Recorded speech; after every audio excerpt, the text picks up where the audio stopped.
Servus, dragi gledatelji i slušatelji, dobrodošli u prvu epizodu u 2022. godini. S nama je danas umirovljeni odbojkaš, diplomirani ekonomist i najviši glazbenik među svim glazbenicima na hrvatskoj glazbenoj sceni. Upoznajte Mateja Mudrovčića.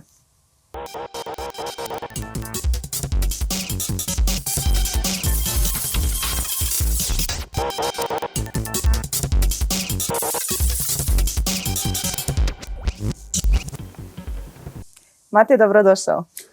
Hvala puno na pozivu. Nema na čemu, zadovoljstvo mi je.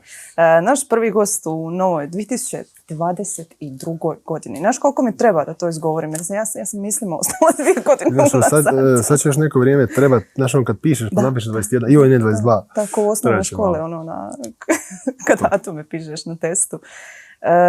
Nova godina, nova ja, znaš kako ono ide, novi ti. Da. Jel imaš te neke kao novogodišnje odluke?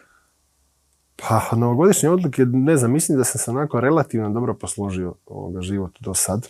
Tako da, trudit ću se naravno da gledat ću da mi izađe album negdje sad, ili barem većina njega, pa onda izlazak možda ono idućoj. Ali evo, probat ću ovu godinu pretvoriti u što produktivniju, najviše u glazbenom smislu. Pa evo, 2021. za tebe je bila godina. Ako možemo to, kako ne bi zapravo mogli to nazvati, izašle su pjesme, oženio se, čestitamo još jedno. To je manje bitno, ne.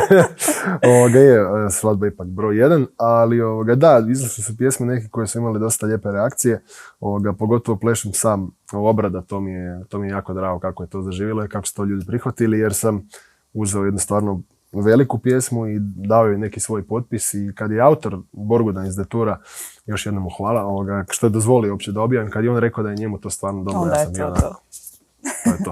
Ali krenimo mi od početka pa ćemo se opet nekako raditi na novogodišnje onda da vidimo kako je to nekako s vremenom zapravo išlo. Ti si u biti položaj svog života proveo u sportu. Da, ja sam primarno htio biti profesionalni odbojkaš. Kao mali. Da. I eto, došao sam na neke razine u smislu da igram za Mladost, koja je naš najveći klub. I tako godinu dvije. I onda sam trebao otići u Japan i 5 dana prije tog puta sam se ozlijedio. Tako da, moj život bi bio skroz drugačiji, vrlo vjerojatno se ne bi nikad bavio glazbom. Da se to desilo, no međutim, evo, nije se desilo. To možda ću se uvijek pitati šta bi bilo kad bi bilo, naravno, što to je sad gotovo. Sad jako sam sretan što se bavim glazbom. Po biti mislim da sam čak pročitala negdje da ti zapravo nisi ni znao da ti ideš u Japan potpisati čak ugovor, da su ti to tek naknadno rekli. Je, Bojan, koji mi je sad jedan od boljih prijatelja, tad mi je bio menadžer, on mi nije htio reći, nismo se tad dobro znali, ima to već 8 godina, nije mi htio reći da idem na potpis ugovora, nego mi je rekao da idem na probu, tako da budem maksimalno spreman. Mislim, ja bi svakako bio maksimalno spreman, ali ja sam cijelo ljeto bio dan i pol na moru. Trenirao sam ko manijak da bih stvarno bio spreman i da bi to prošlo. I Bogu hvala da mi tad nije rekao da je to, rekao mi je tek godinama kasnije, samo da znaš u Japanu trebao si ići potpisati ugovor, a ne na probu. Tako da. Kako si to tad prihvatio u tom trenutku? Pa baš teško, jer godinama radiš za nešto, još igrat odbojku u Hrvatskoj je stvarno u najmanju ruku neisplativo. I treniraš 2 puta dnevno, između toga sam išao na fakultet, nisam imao život praktički nikakav, osim 1 u 2 mjeseca i koliko bi već da izađem van i onda bi napravio rusvaj. Pa baš teško, trebalo mi je, jer nisi ništa kriv, mislim. Da. Još nije ni neka klasična ozljeda, imao sam jedan sindrom, auto imao nešto duga priča, super sam prošao na kraju kako je moglo proći, ali eto, čovjek mora nekad jednostavno reći, ok, ajmo zatvoriti neko poglavlje i ajmo dalje. I idemo dalje. Sport zahtjeva jednu veliku razinu discipline. Vrlo kratko zapravo nakon svega toga, iako si ti gajio cijeli život nekakav afinitet prema glazbi, se nekako prebacio, prešaltao. Kad se to sve desilo, znači ta ozljeda, jesi li uopće mislio da ćeš se ikad više vratiti odbojci? Pa ja sam se vratio odbojci pola godine kasnije nakon toga, ali to više nikad nije bilo to, jer meni jedan mišić još uvijek ne radi kak spada i vjerojatno nikad neće ni raditi. Probao sam stvarno na 100 mogućih, čak i neke alternativne, neću imenovati koje nisu prošle. Tako da mogu praktički igrati, ali sam jednostavno došao do toga da kužim, pri kraju sam fakulteta, počeo sam nešto aktivnije svirati i dao sam odbojci već stvarno dugo vremena, očito neću od toga živjeti kako sam mislio da bi mogao i da želim.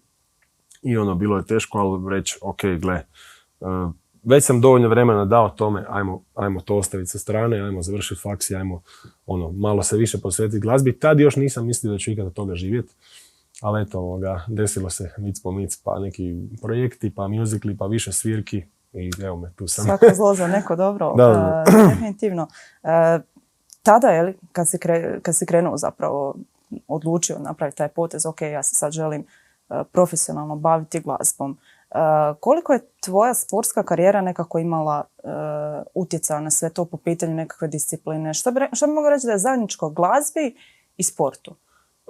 Pa najviše, mislim da je ta disciplina nešto što mi je dosta pomoglo da nekako brzo uhvatim priključak za neke stvari. Za neke, naravno, ne možeš ti uhvatiti priključak s nekim ko je od 7. godine u osnovnoj glazbenoj i vježba cijeli život, a ja sam sa 20 koju, ja sam s 24 odradio prvu svirku. Dakle, ali sam opet uspio dovoljno brzo i opet mi je tu recimo pomogla, struka da neke stvari možda kužim, čak gledam malo šire od nekih kolega, a sportska disciplina mi je u startu dosta pomogla, ok, znači ajmo to sad shvatiti, ajmo svaki dan vježbati to sviranje, ajmo svaki dan vježbati to pjevanje. I jako ti puno znači kad ti neko dođe recimo na svirku ko nije bio godinu ili dvije i onak, fakat, vidi se kao razlika.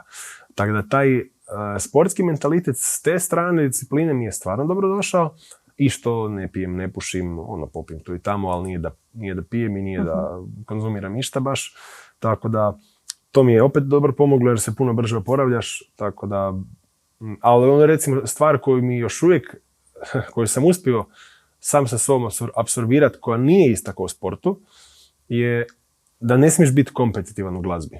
Citirao bi B.B. Kinga, mislim da je on rekao, ako ideš na scenu pokazati ono što možeš, a ne ono što osjećaš, ideš na krivo to radiš. I stvarno je to nije poanta u svakoj pjesmi otpjevati svoj najviši ton i izderati se najviše na svijetu i nije to natjecanje ko će bolje ti ili dečko u drugom lokalu ili dečko koji je s tobom ili ko se već vrti na tom TV kanalu. Poanta je pokazati ko si ti u tom trenutku, šta ti možeš u tom trenutku bez da išta fejkaš. To je, dok je u sportu, imam 6 ljudi preko puta koje ja moram pobijediti i kad nekom napravim poen, to je skroz drugo nešto. Baš mi je trebalo neko vrijeme, ok, ne možeš se tako ponašati, ljudi to ne vole i nije dobro za tebe, ostalom, da si tako nabrijan sportski na to. Definitivno. Mislim da je naš prvi intervju za Beli Zagreb grad čak imao naslov Uzalud ti vokalna egzibicija ako ne možeš prenijeti emociju. Tad sam već nije počeo to kužiti. Svaki dan napredujemo sve više. Pa u biti cijela tvoja obitelj nekako je povezana s glazbom, otac ti je... Tata je svirao 3 instrumenta, to je svira još uvijek... Koliko ti trenutno instrumenta sviraš? Ja sviram gitaru, imam doma akustičnu najviše, električnu po potrebi za studijska snimanja, live rijetko. Na basu se snalazim, znači nisam sad basist da mogu reći da ga baš, ali recimo za neke studijske snimke sam si ga odsvirao sam i to je čisto ok ispalo.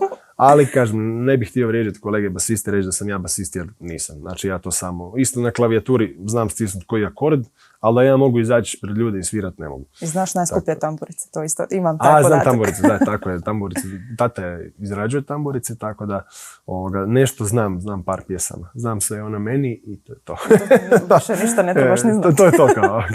Kako je bilo odrastati u glazbenoj obitelji? U biti glazbeno-sportska obitelj.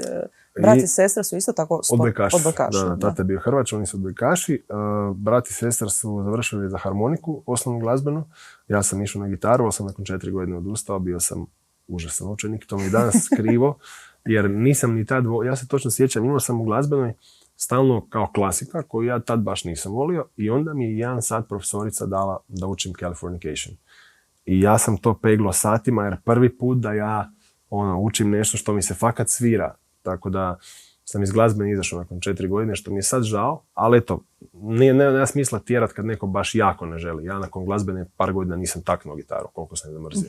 Tako da, a obitelj je fora, uvijek su neke, kad su kućne fešte, svi nešto pjevaju, svi nešto si ruckaju, tako da bude nam zabavno. Kod vas definitivno ne treba iznajmljivati svirače. nekako se u cijeloj toj priči zapravo završio kao struka u marketingu, odnosno u ekonomiji. Jesi li to odmah nakon srednje škole znao da se želiš baviti time ili je to eto? Ajmo ovako, ja kad sam upisivao fakultet, ja sam bio najviše nabrijan na odbojku i ekonomija je bila jedina stvar koja me imalo zanima. Kao imalo da se mogu zamisliti da to studiram. I onda sam upisao ekonomiju. Naravno, na kraju me i uzelo, mislim, meni moj problem što ja bi sad tu sve, ja bi sad tu, no ne možeš Homo tako. universalis. Mene sve zanima i to je malo zna fokus taj biti problem. Onda se uhvatiš oko mjesec dana, čekaj, zašto ti sad učiš ovo? Da, sve zna. S kom ja govorim. Tako da, ne znam, mislim da je marketing mi opet puno pomogao u nekom gledanju na stvari i naravno puno me naučio kako pristupati nekim stvarima, ali ne vidim se da to, mislim za sad ko zna, ne vidim se da radim u uredu jer znam da kogod radi u marketingu svi stvarno se daju tome cijeli, a onda mora nešto patiti, ja ne želim da mi glazba pati. Definitivno. Prije ovog mog pitanja vezano za marketing, da možeš birati malo svako, hipotetsko, znam da to, još u tvom gostovanju na Trend sam to shvatila, da obožavaš hipotetska pitanja, da možeš birati, da možeš biti najbolji u nekoj disciplini, najbolji na svijetu cijelom zapravo, ili da od svake discipline znaš po nešto malo. Što bi odabrao? I koja bi to bila disciplina? Ova koja si najbolji? Čisto zato što teže mi je zamisliti da sam ovo prvo, pa bi radije to prvo, jer to je nešto što mislim da ja recimo, jedan prijatelja mogu reći ime Jež, on svira gitaru 8 do 10 sati dnevno, to je posvećenost, ja to ne mogu zamisliti da nešto toliko radim svaki dan. A što misliš zašto? 20 godina. Pa meni mozak jednostavno razmišlja o previše smjerova, imam previše stvari koje me zanimaju i Ali kako on uspijeva biti tako fokusiran? A to ne znam. Ja mislim da tu genetika igra ogromnu ulogu. Imam 3 psihologa u familiji, pa mislim da tu genetika igra ogromnu ulogu i još kad roditelji odgoje dijete tako da je stvarno fokusirano i da mu pažnja nekako, da ga nauče vježbati nešto kako spada redovito, to je, mislim da je to stvarno prekrasna stvar. Što se tiče marketinga, koliko je danas za svakog glazbenika bitno znati raditi osobni PR ako već nekog ne angažiraš da ga radi za tebe? Ja mislim da je jako, nije presudno, znači ja nikad ne bih rekao da je to presudno. Presudno je da ti napišeš i napraviš dobru pjesmu. Dakle, stvarno, ja to gledam ovako, 5% pjesama su toliko dobre da su same sebi PR. Znači, najbolja stvar je kad ti čuješ to šalješ 3 frendice ili 3 frenda, to je to. Znači, to mislim da se desilo sa Visinama Matije Cveka, znači ta pjesma je grunula strašno jer su ljudi stvarno osjetili tu pjesmu. A za ostatak pjesama je dosta bitno posložiti taj neki cijeli koncept od tajminga do prezentacije na vani, pa i izgleda komunikacije, ko ti je publika. Mislim da je baš bitno imati taj neki okvir i znati kome se obraćaš. Mislim, nećeš se sa bluzom obraćati klincima od 16 godina i nećeš se sa repom obraćati dedama i bakama. Tako da mislim da je bitan, ali ne presudan. Prva tvoja pjesma bila su zapravo pitanja i u više navrata si rekao kako ti zapravo, kako bi rekla, sebe ne prepoznaješ u toj pjesmi, ali da ti je drago da si u tom trenutku izrazio ono što tada osjećaš. Nakon toga je izašla knjiga Ljubavi, koja je opet više ti nego što spit, ali sve u svemu, sve si to i dalje ti. Svidjelo mi se kad si rekao da, neovisno o tome što je već izašlo, da je to jedan dio tebe i da je drago da ti je drago da je to sve izašlo. Kako sada gledaš na stare, možemo nazvati starim stvarima? Jesu li to tipa jedna i druga pjesma koje ti želiš na svom albumu? Znaš šta, za pitanja pogotovo mislim da je mogla biti puno bolja nego što je, najviše zbog mene i zbog toga što sam ja htio te pjesme i koliko sam zapravo malo znao o studijskom snimanju. Dakle, Ivan Špunca koji je radio je vrhunski producent, mislim, on radi sa Žakom i sa puno velikih imena, ali ja sam inzistirao da to bude nešto što sad vidim da nisam trebao možda inzistirati. Meni dalje ta pjesma, to je jedna od prvih pjesama koje sam napisao I to je smiješno. Ja sam pisao pjesme kako te genetika sustigne. Ja sam pisao pjesme dok sam još igrao odbojku, dok sam pio 2 treninga dnevno, jeo 5000 kalorija na dan, dok sam bio totalno sportska glava. Znači, ja da sam to pokazao tada svojim suigračima, razapeli bi me od ali su ti svi došli na prvu svirku. Ali su mi svi došli na prvu svirku i to me šokiralo. 204. Da, užas. Znači, moja prva svirka tamo na Črkasu, ja ovako, znači onak pun birca, ja ono, super, aj odite doma, please, kao please. Tako da, ono, jako je, mislim, to što si rekli, to je jedan dio mene i to sam pisao u nekim vremenima kad sam bio nesretno zaljubljen. I s jedne strane, koliko da, kad ti neke nesretne ljubavi, ono, sad su prošle, sad sam sretno oženjen i nemam šta reći, ali dobro je što mogu prizvat te osjećaje od tada kad imam, jer naravno nije niko od nas svaki dan sretan, onaj ko kaže da je laže. Tako da, dobro je što mogu u umjetničkom smislu prizvat to i ja sam kao osoba uvijek više volio slušati tužne pjesme, iako sam sam po sebi, ja bih rekao, dosta pozitivan. Kako su bile, ja se sjećaš nekih komentara tad kad su tvoji suigrači prvi put došli na svirku, ono, ja ne mogu vjerovati da ja tebe vidim kako ti izvodiš balade. Da, sjećam se da su prvo je bilo oni su došli na svirku i navijali koje tekme. Ajmo mudri! Ja, super, kao, znači što program. Ali uglavnom su komentari bili kao, pa dobro, tebi to ide. A moram ispričati, mi smo imali u odbojci, kad ideš u viši rang, znači iz kadeta u juniore, iz juniore seniore, moraš pjevat pred busom punim cura. Čeka se prva prilika i to ti ljudima bude najveći strah. Naši ljudi doslovno se uplaše više nego na meč lopti. To je strašno bilo. To je bila trauma, Isuse, moram pjevat.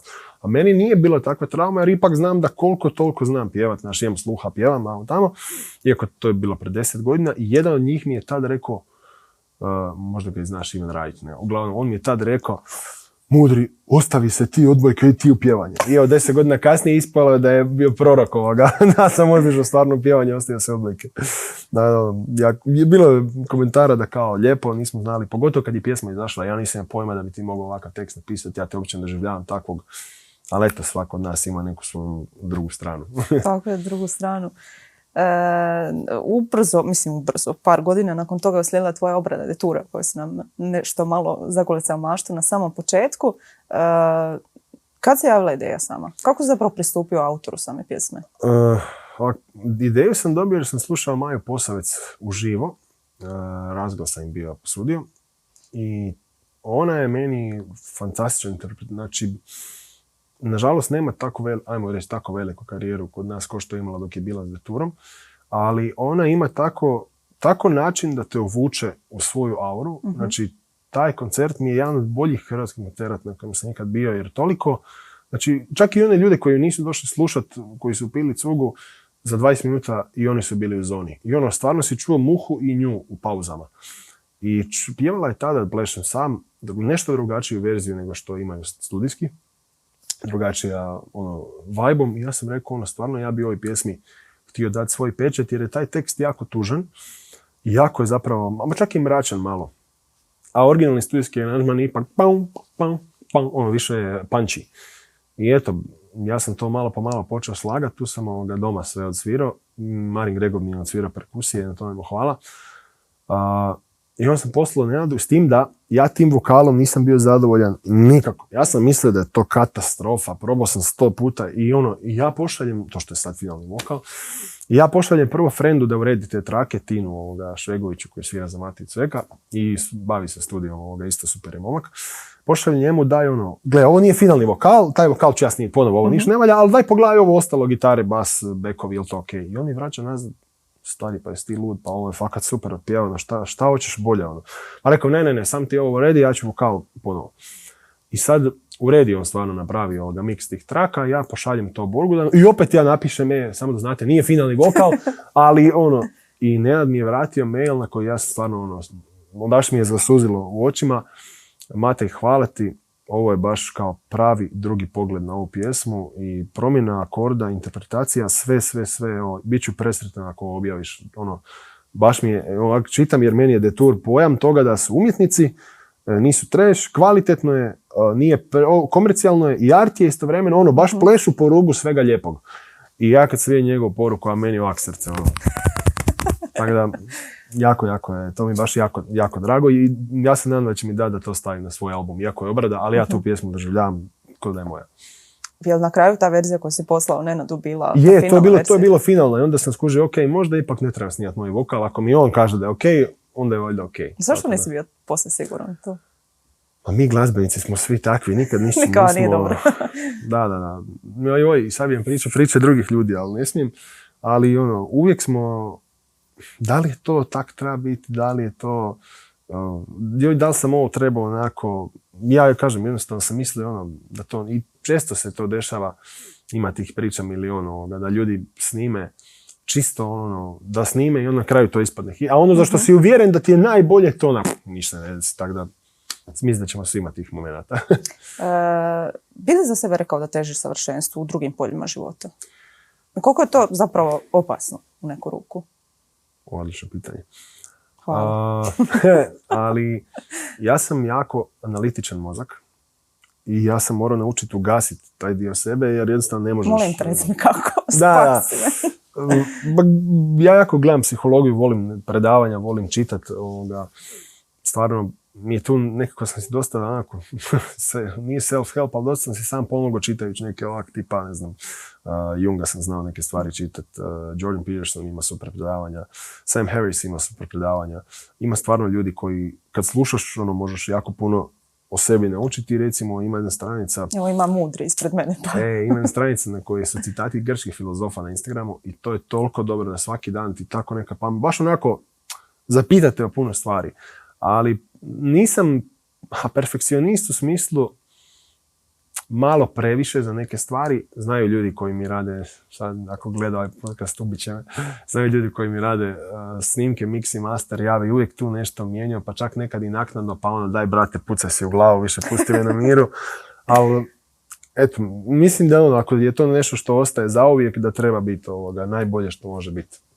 Tako nekako. A van glazbe nisam toliko perfekcionist, tipa nije mi trening posložen 1000%, treniram kako mi se trenira, iako imam već dosta toga iza sebe, pa mislim da treniram dobro. Ne znam, stan mi nije uredan baš uvijek, zapravo gotovo nikad, ali nisam neki preveliki perfekcionist. Te ja će biti oduševljena kad bude poslušala. Ne, stan, ali nije nije savršeno u svakom trenutku. Bolje. Nisam za savršeno, mislim da ništa ne može po samoj svojoj osnovi biti savršeno. Ali savršena ona tvoja ljetna pjesma Piči po svom. Hvala. Da, to smo snimali, viš, to je taj moj kompleks. To smo snimili, već bili jednom, gotovo, i onda sam bio i onda smo išli snimati cijelu pjesmu ponovo. Znači, od početka do kraja sve smo snimili ponovo i onda sam tek bio zadovoljan, ok, sad ovo može van, a onaj spot je Znači, juče su imam 4 nečaka. Uvijek sam željela biti maskota, to ti moram priznati. To mi je takav hit. Znaš, svi kad te vide, svi se smiju. I niko ne zna ko si, kuš, možeš raditi šta god hoćeš. Ti si vozio biciklu, na primjer. Ne znam, si bio Sob ili krokodil? Sob i moj kum Fran je bio krokodil. Kako su reagirali? Bilo prolaznika? Bilo je smiješno. Bilo je stvarno... Pogotovo klinci, vi stavili, klincima je to... I baš imam video, jučer sam snimio, pokazat ću ti. Moj mali nečak od 2 godine gleda spot i ovako. Nije mu jasno, kud sad Sob, zašto Matko ima ovakvu glavu, mene zovu Matko klinci. A što je Sob htio poručiti tom pjesmom? Pa ja sam, kak je Piči po svom... Sobi na biciklu. Da, kak se pjesma zove. Znači, ta pjesma je nastala u jednom trenu kad sam ja nešto pokušavao napraviti. Jednostavno sam doživljavao, imao sam puno takvih situacija, znaš sama sigurno, da kad nešto probaš i svi ti govore nije ti to pametno. Ali ti imaš sad ću baš. Imao sam moment da se stvarno pitam da li da ovo radim, da li ne. I onda mi je samo prelomilo, znaš šta, brate, piči po svom. I tako je nastala ideja za tu pjesmu. Iz tog nekog inata je došla. Tako da, stvarno, ta pjesma je baš dio mog mindseta, gled.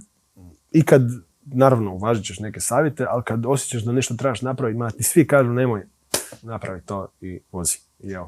A sobovi su upravo kontra, jer je sob zimska životinja i božićna. Ajmo mi soba isfurat u ljeto, piči po svom. To je bilo. Prije božićnog pitanja, uvažavaš li savjete koje nisi tražio? Znaš, kad ti neko daje savjet, nisam te tražila to. Ovisi naravno kakav je savjet i ovisi koga daje. Jer Ja recimo, ono, meni Kao nije bitno, najdraža, šta ti se govori, nego možda najdraža izreka, ma bitno je jedno i drugo, treba naći neki ponder to dvoje, ali najdraža izreka mi je od bravo niko nije napredovao. I to je stvarno istina. Jer, mislim, čak malo i previše, volim da mi ljudi kažu, ok, gledaj, mogo bi bolje ovo, jer iz toga moje pjesme napreduju. Znači, svim svojim kolegama koji mi daju neku kritiku mogu zahvaliti, jer neke ti naravno, mora čovjek nekad ego malo staviti sa strane i nekad ti nije drago čuti da nekom nešto nije dobro što si ti napravio ili dao svoje srce u to, ali je korisno i treba porazmisliti o svemu, a opet, kad ti neko za kog znaš da nije proveo ni petinu toliko vremena i da nema pojma i kad on sad tebi filozofira, a sam od sebe nije baš ništa napravio, onda super, hvala, čao, je. Doviđenja. Istina. Tako da, eto. Božićni singl koji si, znači niko nikad takav božićni singl napravio nije. Da, ja se da, to što tako nekako, mislim da, kako sad sam sebi prokomentirati pjesmu, to baš awkward, ali... Ja sam skroz u redu s tim. Hvala. Nekom je bio kao rekao da je bilo kao dobro napraviti božićnu pjesmu, a ja sam na to rekao, gle, ja ne radim po narudžbi. Znači, ja ne želim biti lik koji, meni sad treba brza pjesma, sad ću ja sebi napisati brzu pjesmu. Ne mislim da umjetnost se krije u tome. Mislim da umjetnost, onaj prvi poriv mora doći odavde i ne želim biti lik koji piše po narudžbi. Kažem, ako imam neku pjesmu koja nekom odgovara, evo, bit će nekih suradnji ljudi koji su uzeli neke pjesme koje sam ja pisao, čućete uskoro, ali ne želim da to bude, sad ću ja napisati pjesmu za XY, za to godišnje doba, za ovo, za ono. Dakle, prvo sam u startu automatski odbacio taj savjet, neću napisati božićnu pjesmu. I ok, prošlo je od toga jedno 10 dana i ja sam imao jedan ludi dan totalno, da od jutra do 7 navečer nisam stigao ništa jest. I ja na predavanju na MPA akademiji, naručujem si picu s predavanja, doslovno. I ja rekao, profesore, mogu i kažem mu, stvarno ne mogu izaći da pojedem i nisam ništa, kaže on, izađi van, sve ok. I ja čekam dolje tu picu, naš dostava je za par minuta i meni padne na pamet, ako je meni sad ovak, a daj zamisli kak je Djedu Mrazu, kaj si ti mozak, hipotetski lik koji ne postoji. Kak je Djedu Mrazu, on stari, njega ubijaju ta djeca, on ide sa sobovima okolo, leta po dimnjacima, a kaj on ništa s ti ne jest. I ovo uopće nije loša ideja. Ovo je baš, i onda sam počeo vrti Djede Mraze, i tu je refren nasto. I cijelu pjesmu sam zbombao u dan i pol. I još jedan stih mi je falio i to mi je moja draga. Sugerirala koja inače uopće ne piše tekstove, ali zamislila se u liku koliko je sve teško Djedu Mrazu. I eto, odlučili smo je snimiti, u 5 dana je bila gotova, Borisu kapetanu koji je genijalac, koji je to uspio u 5 dana izvesti, to je gotovo nemoguće, tako da svaka mu čast. Tome da, i svaka čast cijelom timu, stvarno je odlična stvar. Znaš, nije lako Buba Mars, nije lako ni Djeda Mrazu. Kako ti općenito voliš? Kako si dosad provodio Božiće? Imaš li neke svoje, običaje obiteljske? Pa nama je ponoćka tamo na Badnjak i u pravilu ručak kod mojih roditelja. Stadi, tako da to je gotovo uvijek. Nisam nikad baš volio izlaziti na ponoćku ili nakon ponoćke. Nekako mi je Božić presvet mi je taj blagdan da bi ja sad išao. Ko hoće, super. Ja sam jednom, onda ne bih rekao nikad. I upravo zato što sam taj jednom izašao i shvatio, meni ovdje nije mjesta na Božić, neću više nikad. I jednom sam ga svirao sam jednom doček, ali generalno tendencija je ostati doma sa svojima, otići na ponoćku i to je to. Provesti ga u obitelji jer poanta Božića valjda je da budeš najbližima, mislim. Apsolutno se slažem, da bi riječ rekla. Hvala. Koje su najljepše božićne uspomene koje imaš? Koje su mi? Najljepša božićna uspomena iz cijelog života. Sjećaš? Pa znaš što, ne mogu sad reći iz glave nijedno posebno. Stvarno nemam da mogu izdvojiti. Jer ja imam stvarno jednu lijepu situaciju doma da imam složnu obitelj i to je, imam brata i sestru i nama je jednostavno fale mi tipa neke stvari koje su možda bile prije dok smo svi živjeli skupa. Sad to više naravno nije jer smo se svi maknuli. Ali uvijek da se svi nađemo u isto vrijeme, da moj tata pali one svijeće što se stave kao iz one riže, što raste, jel? I da onda tak neki dobri stari običaji koji su meni jako lijepi, to kažem, sad gotovo nikad ne možemo svi u isto vrijeme doći jer nas je i previše. Ali tak, mislim, Božić iz djetinjstva ti nekako ostanu kao najljepše uspomene, bar meni. Definitivno. Kad smo kod običaja, imali neki hrvatski tradicionalni običaj koji baš voliš? Ili baš neki koji jedva čekaš da više ne postoji? Joj, baš nedavno sam imao temu na radiju, vidio sam da ljudi pucaju iz puške kao kad se mladi ljudi žene, jer ništa ne pokazuje ljubav više nego kad se puca, mislim, ta filozofija. I neki lik je pucao, taj mislim bila negdje u Bosni, lik je pucao i ovako je puknuo i susjed u prozor je zveknuo metak.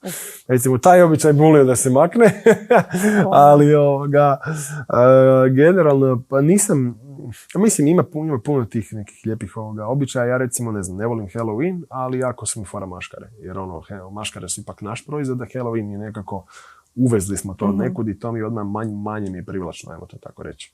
Tako da, nisam neki sad ludi fan nekih običaja, ali mislim da ih treba čuvati. To kad sam vidio u Švicarskoj kako oni to rade, kako se brinu da se retoromanski jezik i dalje održava, da se uči u školama, da čuvaju stare mostove, staru arhitekturu, da paze taj svoj drugačiji njemački, baš od njih treba učiti kako se to radi. Apsolutno. Spomenuo si da si radijski voditelj i to odnedavno, tako reći. Kako se snalaziš? Pa, taj radio je... Ugodno te slušati, odmah ti kažem. Hvala puno. Radio je jako zanimljiv medij, jer ti pred tim mikrofonom se moraš ponašati kao da pričaš s ljudima, sam si u prostoriji. Tako da treba određena doza imaginacije, ali i naravno treba određena doza opreza. Znaš šta smiješ, šta ne smiješ, u smislu da ti ne izleti neka ružna riječ ili tako nešto. Ali jako, mene to uvijek zanimalo. Ja sam pred par godina htio biti radijski voditelj, pa mi tada nije uspjelo. Sad mi je uspjelo. I eto, ne znam šta bih rekao, osim jako zanimljiv posao. Mislim da nije za svakoga. Meni je nekako bio relativno prirodan. Naravno, još puno treba raditi da bi to išlo još pokoji level gore. Bogu hvala, na radiju imam i Sašu Bunetu i Edinu Pršić koji su stvarno super, pa se od njih da dosta i naučiti. I i Mateja koja je radila prije mi je puno pomogla, tako da hvala je. Generalno, stvarno lijep posao, ali mislim da nije za svakoga, jer nekome je taj mikrofon užas, meni je bio onako okej, pijan svaki tjedan. Da, nisam s mikrofonom, sam okej. A što si mislio što si naučio sebe da nisi znao to prije? Je li postoji nešto što si mislio da, ne možeš ili se iznenadio na nekim stvarima? Pa iznenadio sam se, recimo, uvijek sam mislio da imam stvarno dobru dikciju, ali na radiju treba baš biti skoro perfektna. I mislio sam da na radiju trebaš biti kockastiji, a zapravo je najbolje kad možeš stvarno biti svoj. Kad možeš pričati ko da si s frendom na kavi, naravno pristojno i s nekim smislom, ali to je najteže zapravo dobiti tu prirodnost pred tim mikrofonom, da si ti stvarno, jer kažem, nije prirodno, ti si sam pričaš ljudima, a i nemaš koga tu. Mislim da je recimo u dvoje puno lakše, ali opet čovjek se nekako nauči, sad ja imam u glavi sve vas ili tu jednu osobu koja nas ovo sluša, ajmo pričati ko da smo tu. Tako je, to je dosta dobar. A što ako zablokiraš? Se dogodilo kad? Dešavaju se reklame.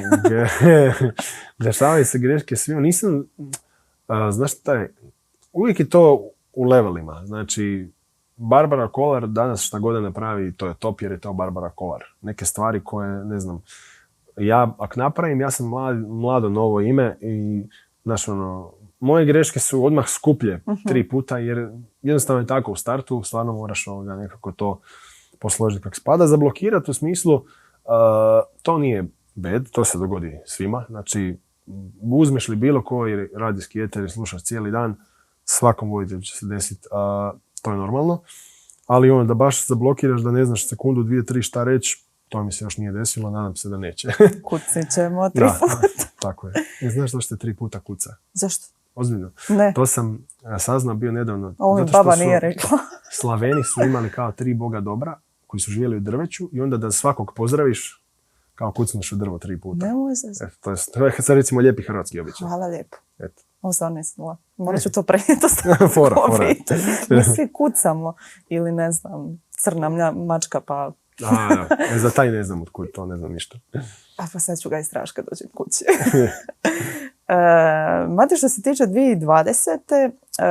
U jednom intervju, ne znam koje godine, ali kad razmišljaš o novom albumu, je li imaš neki vremenski okvir u kojem bi, to jest u prvom albumu, neki vremenski okvir u kojem bi htio da on izađe? Pa ovako, ja sam imao sam plan da bude negdje u 2022. Sad mi se čini da je realnije početak 2023. A možda bude i jesen 2022. ove godine sad, jel? Tako da vidit ćemo. Dosta ovisi. U glazbi je teško planirati jer se neke stvari jednostavno ne dese kako si mislio, pa se pomakne, pa pregovori sa nekim, pa spot bude kasnije, pa pjesma bude kasnije. Jako je teško planirati, pa nekad odustaneš od cijelog projekta jer shvatiš, ok, nije sad vrijeme previše, ne znam, toga izašlo sad ovaj tjedan, ok, aj sad ću to pomaknuti. I tako, recimo, ne znam, ja sam baš htio objaviti u 2020. jednu pjesmu koja je balada koju nadam se da ću uskoro objaviti. I onda dođe onaj lockdown. I sad, gledaj, gdje ću sad objavljivati, ne mogu nigdje svirati, ne mogu, znaš meni osobno nije poanta glazbe da ljudi to samo slušaju, naravno volio bi da slušaju, ali bih htio, mislim da je vrhunac glazbe live izvedbe. Da živiš za to, da možeš doći u živo i da neko te pjesme zna i pjeva s tobom. Za to ja živim, ja sam imao jedan san davno, sanjao sam da imam u Saksu koncert na kojem je 200 ljudi od kojih većina zna moje pjesme i to je prema čemu ja idem. Sad ako se ikad desi, super. Ako ikad se desi više od toga, ne mogu to uopće zamisliti, bit ću svakako presretan. Ako se ne desi, uživam po putu, tako da. Znači live izvedbe su po tebi što je danas u biti najbitnije. Meni, kažem, neko živi za to da ljudi slušaju, da on izvodi puno live. Ja živim za to da izvodim live te pjesme. To je meni san, jel? Tako da vidjet ćemo će se ostvariti. Mislim, sviram ih i sad i znaju mi ljudi koji dođu dio zna, pogotovo plešem sam se najviše neko uhvatio. Treba raditi, pa ćemo vidjeti što će se desiti. U razvoju spas, kažu. Tako nekako, da.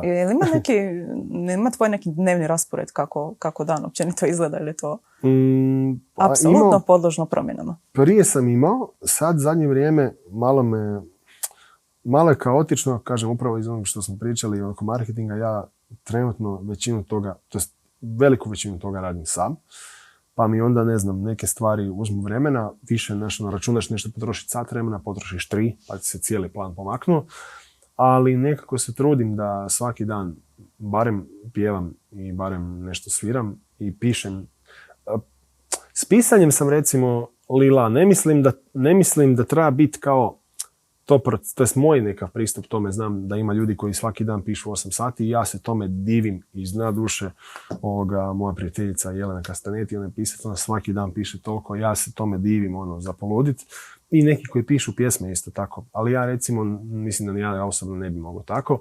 Kako su tvoje pjesme zapravo nastale što se tiče samog teksta? Meni je najčešće nekako uz gitaru. U pravilu mi dođe glazba i tekst istovremeno. Nekad se desi da moj mozak razmišlja na 100 načina, da dobijem usred dana neku lijepu frazu, pa ju spremim u kao stihove koje nisam iskoristio, ali mi je najbitnije, meni osobno, da onaj prvi instinkt za pjesmu bude nešto iskreno. Stvarno, ok, na primjer, prijateljica je radila na brodu, čuli smo se na telefonski, bilo je fakat jako teško, bili su užasni ljudi, poklopili smo poziv, ja sam u 15 minuta napisao skoro cijelu tu pjesmu. Opet kasnije sam nešto malo mijenjao, kasnije već malo postane analitika, ali u prvom trenu kad ta pjesma izlazi, po meni to mora biti odavde. Jer ne znam, kažem, ne mogu zamisliti da... Ja mislim opet, ne možeš sad ako nemaš inspiracije pola godine, nema inspiracije, ne. Trebaš se provocirati, ali opet trebaš pustiti da taj primarni instinkt bude stvarno iznutra, a ne iz potrebe meni sad treba pjesma. Kako se provocirati, na koji način? Pa ne znam, ja recimo sam znao... Doslovno našlo sjedi. Da, pogasi sve. Mislim, mobitel, htio sam ga pokazati, Bogu hvala, tamo mi je. To je najveći po meni problem danas, što... Zašto fali? Nije fali, ima dobrih pjesama, ali ne bih rekao da je kvaliteta recimo tekstova danas i pred 30 godina ista. Mislim da su prije bili stvarno bolji tekstovi. Jer su ljudi bili puno više fokusirani. A nama danas bježi pažnja sa svim ovim stvarima. Tako da ja pokušavam, kad pišem, to isprovocirati samog sebe. Kad imam neku ideju koja mi recimo stoji, ajmo sad probati na tim sjest malo, pogasiti sve i tek nakon 20 minuta kužim da su mi se pore mozga otvorile, da sam zaboravio šta sam vidio na Instagramu, šta sam vidio na Faceu, šta su mi rekli vamo, šta su mi rekli tamo, tek ono vidiš koliko si zapravo otuđen tim svim ekranima i mislim, znaš sama ti se baviš, tako da baš treba mozak odmoriti od toga. Nared je jedan vikend, naš u šumi, gdje nema nikoga. Velebit, pravac, doviđenja. Da, sve mi dao, super ide. Da, može da pače. Što se tiče same hiperprodukcije, u tome sam da konstantno, dnevno, ne znam, barem 5 novih pjesama izađe. Na koji način onda izbaciti pjesmu, a da je neko actually i doživi u tom zbiru? To je pitanje od $1.000.000. Kažem, ja mislim da, znači ovako, mislim da pjesma ako je loša ne može izgurat nitko. Znači ne može niko ljude natjera da im se to svidi, po meni. Sad ima pjesama koje su jako zabavne, ne mora pjesma biti duboka, ima plitkih pjesama koje su fantastične. Znači ja uopće ne kažem da to mora biti sad tekst arsenovski, nego da ima neka kohezija te glazbe i tog teksta, ne mora, kažem, da ne bi me neko krivo shvatio, ne očekujem ja sad metafora Leonarda Cohena, nego da to sve prvo je iskreno i da drugo da ima neku zajedničku priču, dalje onda možemo da budu izgovori na mjestu što puno ljudi danas zaboravlja. Recimo, Jan Oliver je jako pazio na to da su mu izgovori na mjestu kako se šta izgovara, naglasci i tako. Mislim da tu je levela milion i sad oni koji se tome najviše nekako posvete, ti će isplivati i naravno, mislim, moraš imati nekav talent u startu, kažem. Meni je tu recimo ima puno primjera, ali ne znam, od mlađih, evo, imate recimo, ne znam, Matiju Cveka koji je baš izletio jer krasno pjeva, fantastično piše, glazbeno je zanimljivo, moderno je, a ima retro prizvuk, opet neki, baš je onako uboje jednu finu liniju i sjećam se tamo u 12. mjesecu bilo ledeno, došlo oko 1000 ljudi na Zrinjevac. Wow, to je živiš za to da to doživiš. Tako da, evo, njega bi naveo kao primjer nekoga ko stvarno, imate opet Luj Akelić koja isto fantastično pjeva, fantastično piše. Ima izvođača, sada ih ne nabrajam sve jer ima ih, ali u odnosu koliko pjesama izlazi, zapravo ih je malo. Istina. Čula sam da sa Luj Akelić i Ivanom Kindl, ako se ne varam, da su to dvije djevojke s kojima bi volio snimiti duet. Čekaj, to je bio onaj neki stari intervju. Da. Update. Da. Pa nije. I dalje mislim da su one fantastične. Sad tom popisu se naravno pridodalo još nekih novih ljudi koji su iskočili. Tako da, ništa protiv, da pače. Imam jedan duet tad spreman. Čućete ga, ja se nadam, kroz par mjeseci, a možda i ranije, vidit ćemo. Tako da, eto, malo ulazim i to da surađujem s drugim ljudima, lijepo mi je. Definitivno, svakako ćemo te pratiti na tom putu. Matej, hvala ti još jednom na dolasku i želim ti svu sreću u novoj godini i u ostatku cijele tvoje ovogodišnje glazbene karijere. Hvala tebi na pozivu, hvala svima vama što nas pratite i gledate i eto, to je to. A jednom ćemo i koncert organizirati. Ja se nadam. Vidimo se u prvom redu. Može, hvala ti. Dragi gledatelji i slušatelji, hvala vam što ste bili uz nas u 15. epizodi podcasta Peli Zagreb grad. Pratite Mudrog na svim društvenim mrežama, kao i ostale podcastane na platformi Digilab Podcast i vidimo se i slušamo sljedeći put. Serpus dragi, Zagreb moj.